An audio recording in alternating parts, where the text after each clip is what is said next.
In today's video, I'm going to teach you how to replace infinity with 0, 0 in Power BI. If you've ever seen infinity show up in your data, it usually means a calculation is trying to divide by 0 or hit another invalid numeric result. The goal here is simple. Keep your report clean and readable by showing a 0 instead of an error. Let's walk through it clearly and calmly so you can apply it right away.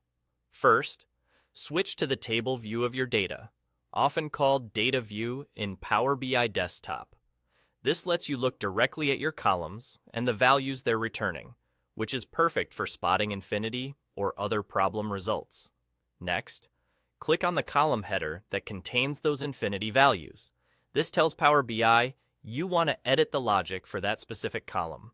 If it's a calculated column, you'll see its DAX expression in the formula bar at the top.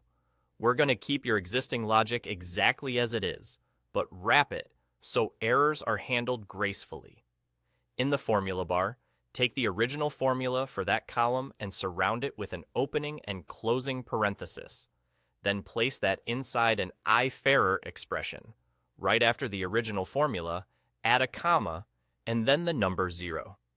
In other words, your pattern will look like this. IFERROR, your original formula, 0.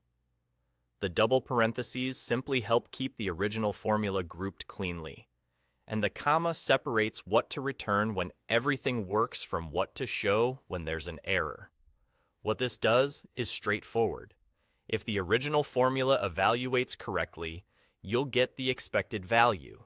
But if it produces infinity or any other error, Power BI will return 0 for that cell instead.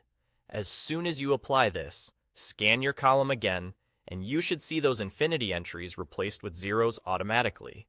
A couple of quick notes to keep in mind.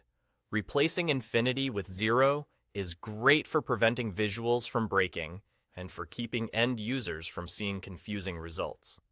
However, think about how zeros affect totals, averages, and KPIs. If you later decide a blank or a different fallback value fits your business logic better, you can change that second argument to whatever makes sense, and that's it. You went to the table view, selected the problem column, wrapped its original formula with IFERROR, and specified 0 as the fallback. Clean, simple, and effective. Thanks for watching, and happy reporting.